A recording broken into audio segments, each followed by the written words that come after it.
Hello, and thanks for watching Focus, the show that focuses on community, unity, and service, featuring nonprofits and community heroes. I'm Chris Giard. Today, we are at the Connecticut Foodshare in Wallingford, Connecticut. It is the official Feeding America food bank for the entire state. According to the USDA, food insecurity rates are on the rise. More than 47 million people in the U.S. face hunger, including 1 in every 6 children. So let's go on inside. We're going to talk with the CEO, Jason Jakubowski, as well as their volunteer coordinator, Michaela Blain, and then talk with some of my coworkers from Cox that are volunteering today.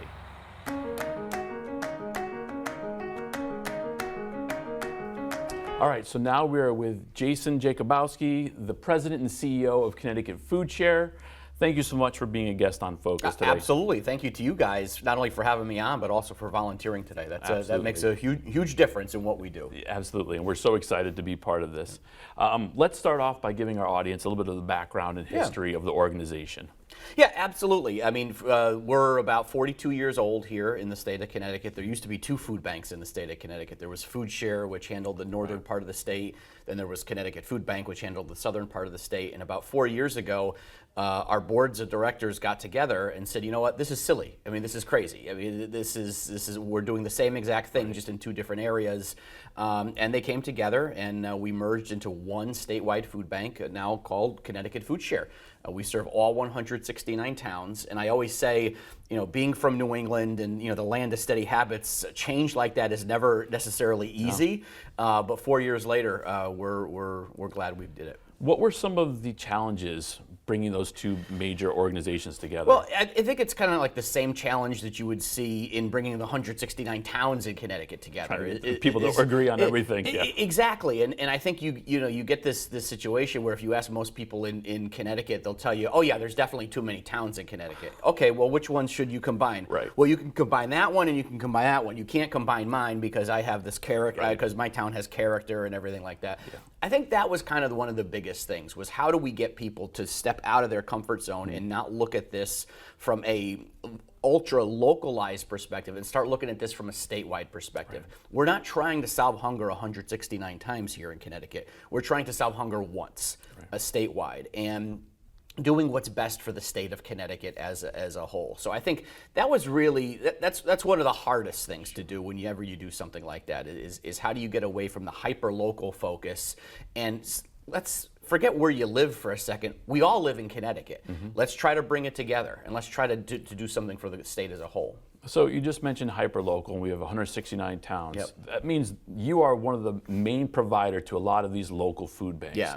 Talk about that process and how people can get connected and with you and how that works. Yeah, absolutely. We have about 600 local food pantries here in the state of Connecticut that we serve. Wow. And I don't think we provide 100% of the food to all of them, but we definitely provide a majority of the food to each one of them.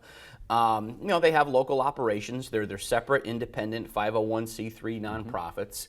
But what we do is because we're able to purchase food and we're able to obtain food at a macro level, we're able to then store it and distribute it to all of those local pantries in a very equitable way, so that we know, which ones have more people and which ones we're able to get more food out to. So those 600 local pantries on the ground, I mean, those are the folks that are really out there every single day helping us out and doing what we're hoping everybody needs to do here in the state of Connecticut. And those relationships that you form with those 600 agencies, I mean, you got to see their appreciation of what you guys offer. How does that make the folks that work here know that it's getting into the right hands to distribute on the local level? Yeah. Well, our relationship with those 600 pantries is key. We have a very, very robust agency and network relations team, and they work very closely with each agency representative has a certain number of agencies that they work with. They divide up the state into small little sectors, and they're basically there to help them with whatever they need. Not just in terms of getting more food, but what types of resources do they need if they're trying to figure out how they set a course for the future and how they plan strategically. Yeah. Those are all things that we are invested in trying to help them to do. Some of the pantries that we have only distribute food. Okay. Some also collect clothing. Some also sign people up for SNAP. I mean, so there's a myriad. I mean, our agency network really has we have large universities and large hospitals that are partners that we have food pantries at. We also have little tiny churches and community organizations that might only be open a couple days a week. So that's the beauty of this vast network that we have. It's great that you address all the needs from different levels. Yeah. So I'm a numbers and stats guy. What are, I mean, with that many local agencies and the amount of towns, how many families, or how do you guys put a number to your impact and how many meals they're giving out? Well, one thing we can do, obviously, is we can definitely track the number of meals that are going out. We know how many pounds of foods are going out, how many meals are going out, and we are able to track that every year. Last year, we distributed about 44 million meals across the state of Connecticut. That's amazing. In terms of what the need is, Feeding America, which is right now the largest nonprofit in the country, does a Map the Meal Gap analysis every single year, and they release their numbers in May in terms of how numbers have changed both nationally and here in the state of Connecticut. Over the last year, food insecurity has increased 23%.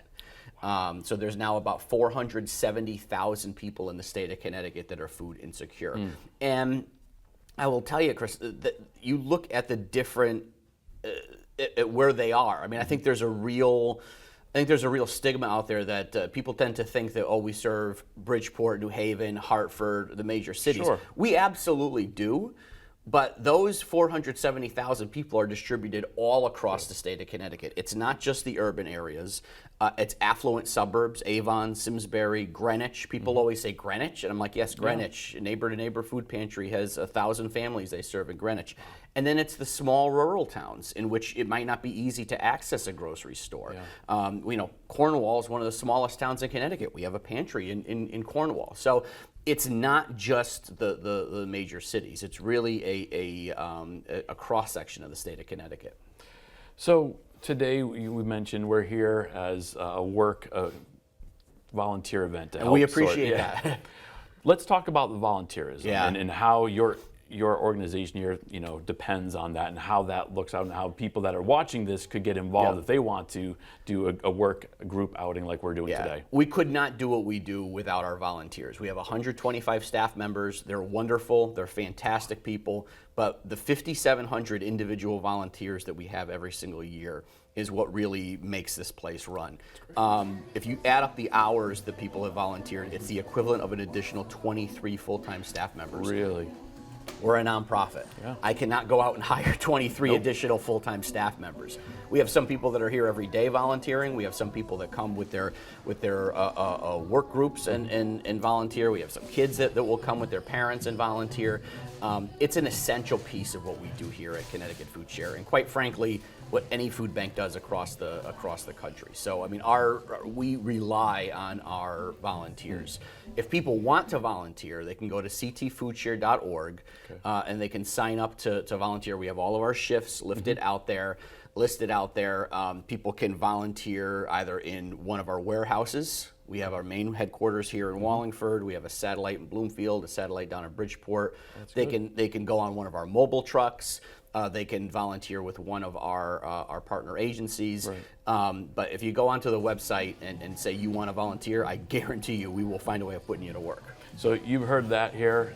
There's plenty of opportunities, and I highly encourage anybody that's interested to sign up and visit their website. Let's kind of shift gears and talk about advocacy. Yeah. I know there's a lot of things happening on the state level. Yep. How does your organization handle that aspect, and what are some of the success stories you've seen in the last couple of years? Well, look, I mean, anytime that you do the type of work that we do, I mean, government has to be a part of whatever the solution is. And I think I realize that. I've been in this job for, more than 7 years now. And people always talk about, we're going to solve hunger, we're going to end hunger, we're going to end hunger. It's not going to happen without government intervention. Right. And we spend a lot of time at the federal level doing advocacy along with the Feeding America Network. I chair Feeding America's National Policy Advocacy Committee. So we spend time down in Washington lobbying for things like the Farm Bill, increases in TFAP, increases in SNAP. the good news here in Connecticut is that our senators and our representatives are very, very supportive of that. The bad news is they're not. There's 49 other states out there that have people that might have some different points of view. Sure. So, but we continue to advocate at the national level. Here at the state level, we've also been advocating for increases in programs like a CT NAP, the Nutrition Assistance Program. The state of Connecticut currently gives us about $850,000 a year to purchase food for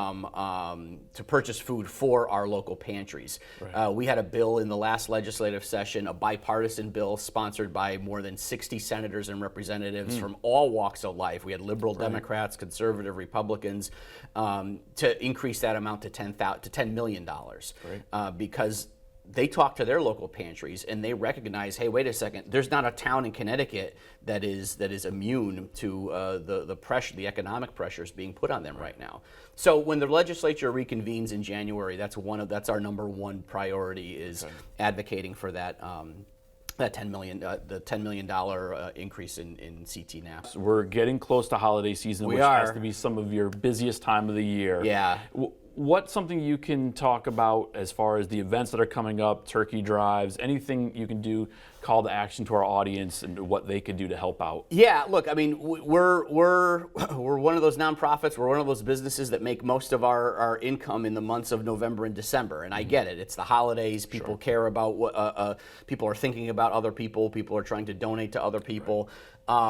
We've got to make enough in November and December to sustain us for the entire year. November is fun. It's exhausting, but it is fun. Our goal, like it was last year, is to collect and distribute 50,000 Thanksgiving meals for people across the state of Connecticut.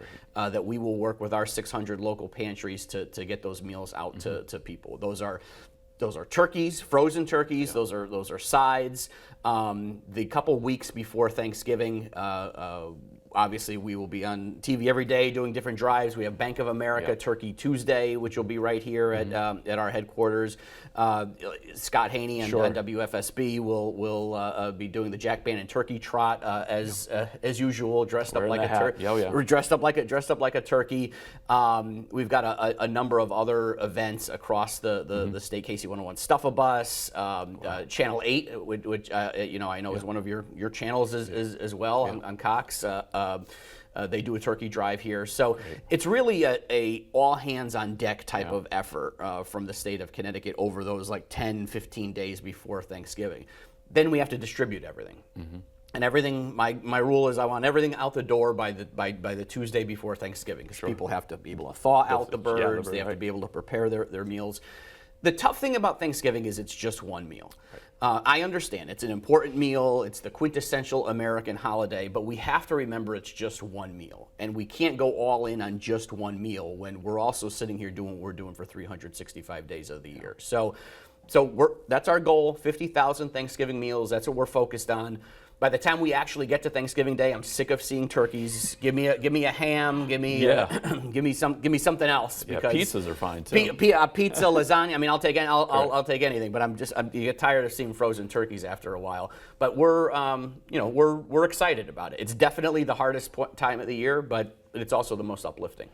All right. So speaking of uplifting. Just maybe one quick memory that you have from the work that you've put into the community of your organization. I'm sure you've probably gotten a lot of them. Yeah. But what's one of the ones that stands out to you? I always think of, during those early days of COVID, we set up an emergency food distribution at Rentschler Field at the UConn football stadium in East Hartford. We were getting 2,500 cars a day going up there. And, some of that, part of it is certainly sobering because you realize just how in need people are. But there was also an uplifting component to it. You would see people coming through and saying, thank you so much for doing this. Thank you. And don't thank us. This is our job. I mean, this is what we do. Right. 73% of the cars that came to Rentschler Field had never used our services before. Wow. And it just shows you that in this time of need, there were people who were gainfully employed. They had 5, maybe 6-figure-a-year jobs, and due to no fault of their own, the rug got pulled out from under them. They only had a certain amount of savings on hand. they were at the one of the lowest points of their lives, and we were there to able to help them with a smile on our faces and trying to just make it as positive of an experience as possible. When you'd walk in and when you'd walk into the trailer there and you'd see all the thank you notes and cards and stuff that people gave us, that was one of the most touching things I've ever seen. That's great. Thank you for sharing that with us. So we're going to take a tour of the rest of the facility here, as well as go lend a hand with our colleagues. But Jason Jakubowski, the president and CEO of Connecticut Foodshare, thank you so much for joining Focus. Well, thank you, and like I said, thank you not only for being here and shining a light on us, but also for volunteering. That means the world to us.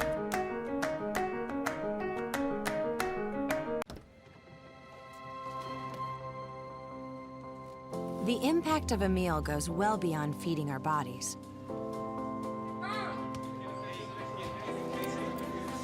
Because when people are fed, futures are nourished. Everyone deserves to live a full life. And with your help, together we can end hunger. Join the movement at feedingamerica.org/actnow.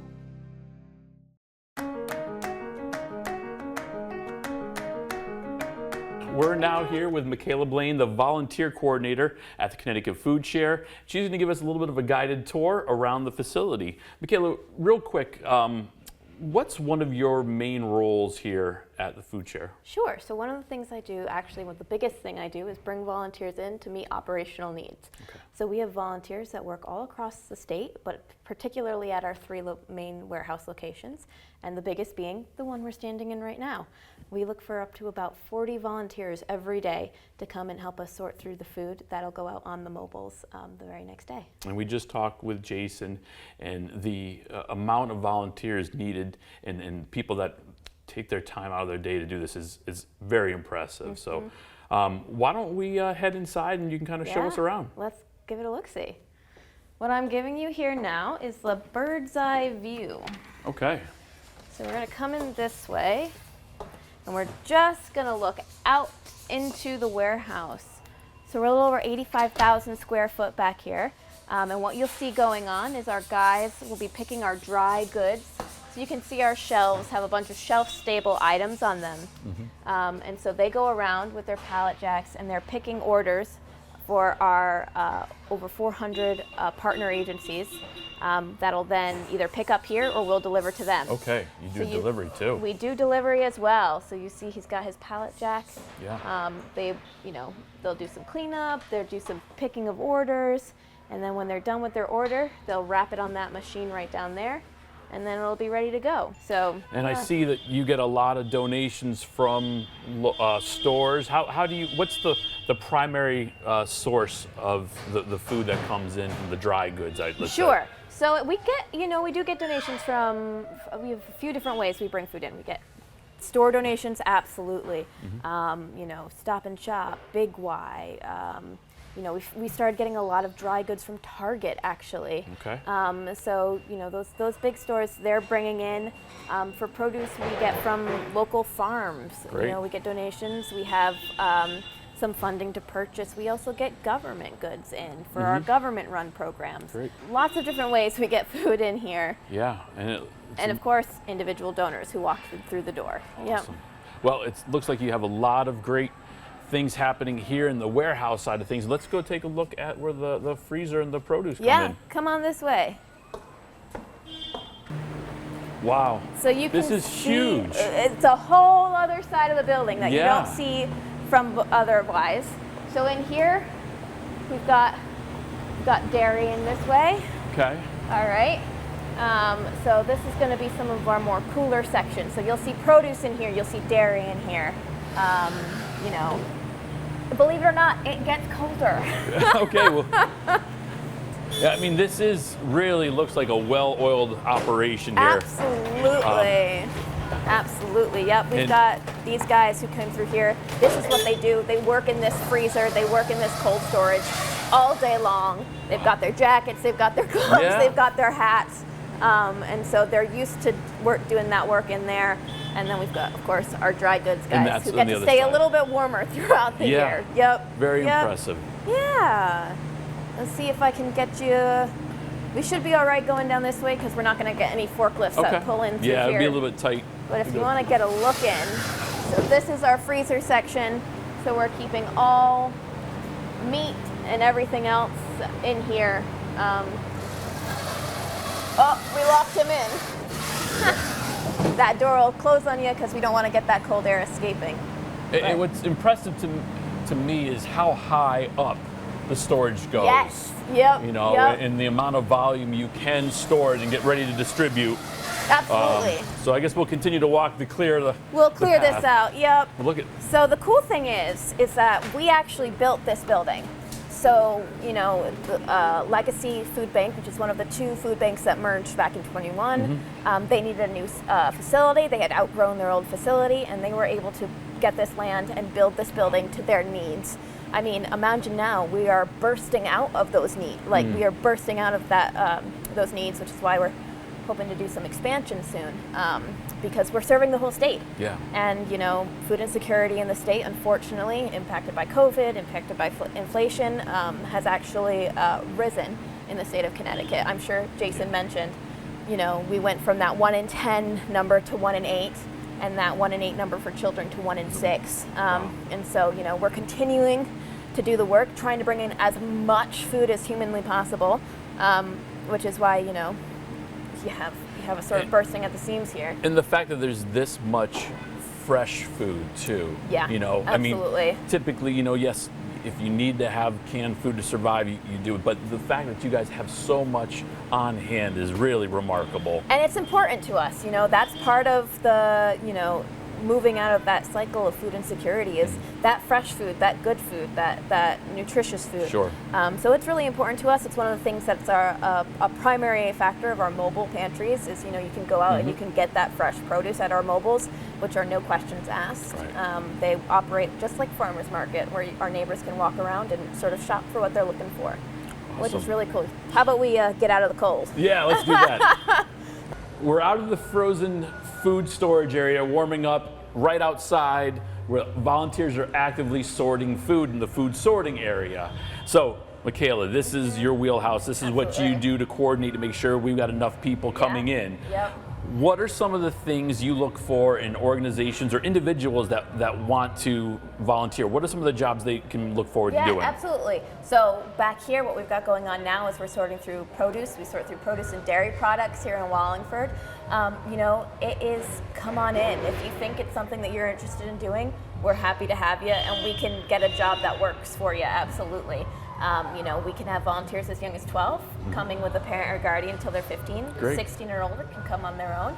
Families come. We love having our families come. We love having businesses come, corporations come, like yourselves. Yeah, absolutely. You know, we've got civil groups that come out, you know, like Lions clubs and things like that. We've got church groups. We've got other religious organizations. We've got school groups. You know, basically, we've got a group of neighbors that come in every week that are just living around each other and went, we want to go do something. So they come out and they hang out with us. So it's really an awesome opportunity. You know, you get to know people back there. It's fun. We've got the music pumping back there. You know, we get you active for a little while, but then you're also doing amazing work for your community that you can feel really proud about. And I can speak from being here previously that the amount of food you sort, and even that short amount of time, it's pretty impressive. And you get the stats to show at the end what your organization did. So what are some of the, on average, people like to do for a 2 to 3 hour shift? What are people doing as far as the amount of poundage that they're sorting? Sure. You know, obviously it depends on what you're sorting. We've got a various mix of produce back there. So on any given day, this is one of my favorite examples to use is, you know, people were sorting through just limes the whole shift. All they did was limes. So, you know, they did, you know, like 1,500 pounds of limes. That's a lot of limes. It sure is. Comparatively, it doesn't look as fun as maybe the group that had heavier weighing items that did about 10,000 pounds. Right. But, you know, it's like what's 1,000 pounds of feathers versus, you know, there's still a lot going on. Yeah. And so, you know, you do a lot of good work. And so we do. We like to tell you what you're doing because it's important to us that you understand the essential role that you play in our ecosystem. You know, we can't do this work without our volunteers, and we want you to know that. So what is the best way our audience who wants to volunteer, how can they sign up to become volunteers? Absolutely. Well, you can head over to ctfoodshare.org. We've got a volunteer tab, and you can volunteer that way. We also have that'll take you to our direct site, which is ctfoodshare.volunteerhub.com, and that's where you can create an account, you can sign up for events. Right now, we've just launched all of our Thanksgiving events, which are special events that happen every year around November, around Thanksgiving time. We've got food drives across the state. We've got extra volunteer opportunities at each location. You know, it's a huge volunteer need that we are trying to fill every year. Last year we had upwards of over 200 additional volunteers doing work for us the week before and the week of Thanksgiving. So we're definitely always looking for help with that. Again, you can head over to that site, click our events tab, and all of our Thanksgiving opportunities are listed there. So we're always looking for help. Awesome. Well, you heard it here. If you feel so inclined, make sure to sign up, make a difference, and help people that are in need in your community. So I want to say thank you so much to Michaela for showing us around, giving us a great tour, and especially telling what the volunteer work means to your organization, because we champion everybody to lend a hand in if they can. So up next, we're going to go take a look at what my coworkers are doing in there right after this break.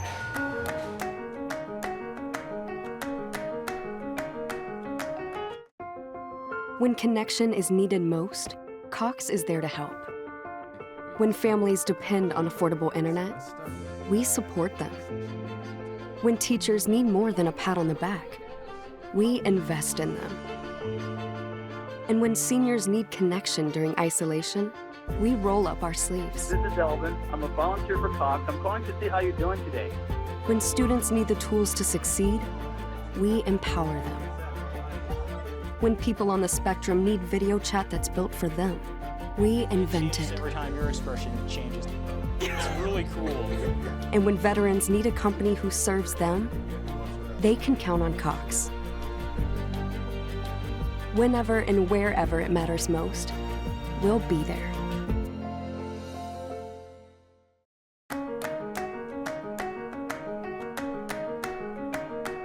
All right, well, welcome back. We are now inside the sorting room at the Connecticut Foodshare, where a lot of our volunteers from Cox are in the middle of doing something. In fact, this gentleman's putting some food right on the pallet right now. So let's go talk with some of our folks that are working hard and volunteering sorting food here at Connecticut Foodshare. So Anthony, why did you sign up to volunteer today? Well, I think Cox is such a staple in the community. I just think it's important as an employee, as an employer of Cox, just giving back to everybody.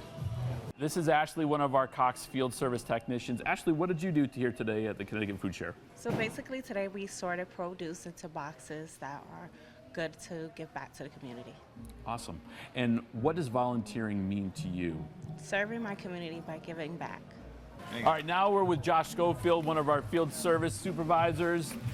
Josh, looks like you're elbow deep in strawberries right now. What have you been doing today? I've been sorting through berries, basically, picking out the bad ones, making sure all the good produce is in the boxes, and getting ready to ship out. Awesome. And what does volunteering mean to you, and the fact that Cox allows us to take time off our regular day to give back?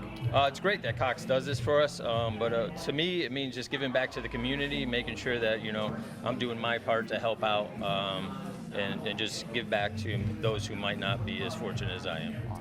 That wraps up this episode of Focus. We want to thank Jason, Michaela, and all the volunteers that dedicated their time to helping the community today. We encourage you to get involved in your community and volunteer when possible as well. So until next time, thanks for watching Focus.